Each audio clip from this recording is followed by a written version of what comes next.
पाटपन्हाळ्यात बिबट्याच्या हल्ल्यात 5 शेळ्या ठार, कुजलेल्या अर्धवट खाल्लेल्या अवस्थेत आढळल्या शेळ्या। राधानगरी तालुक्यातील पाटपन्हाळा येथे बिबट्याने 5 शेळ्यांचा फडशा पाडल्याची घटना उघडकीस आली आहे। या घटनेमुळे शेतकरी वर्गात भीतीचं वातावरण निर्माण झालं आहे।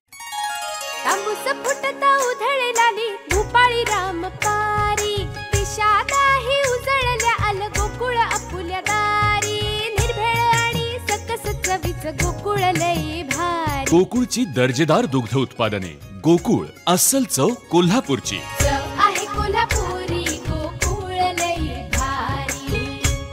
शेतकरी शिवाजी बाबू बोडके यांनी मागील आठवड्यात त्यांच्या 5 शेळ्या बेपत्ता झाल्याची तक्रार वन विभागाकडे केली होती। त्यानंतर 2-4 दिवसांनी पाटपन्हाळा येथील भोसले यांच्या शेतामध्ये 3 शेळ्या अर्धवट खाल्लेल्या आणि कुजलेल्या अवस्थेत सापडल्या।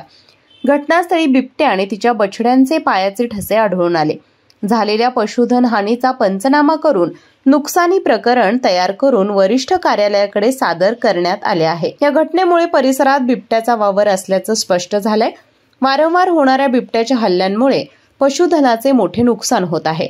घटनास्थळी वनपाल SS कांबळे तसेच वनरक्षक भाग्यश्री कुंभार आणि वनमजूर यांनी भेट देऊन परिस्थितीचा आढावा घेतला। त्यांनी ग्रामस्थांना सतर्क राहण्याचे तसेच शक्यतो जनावरांना बंदिस्त ठिकाणी ठेवण्याचे आवाहन केले आहे। KK न्यूज साठी राधानगरीहून मिलिंद कांबळे। अशाच नवनवीन अपडेट पाहण्यासाठी आमच्या KK न्यूज चॅनेलला सबस्क्राइब करा।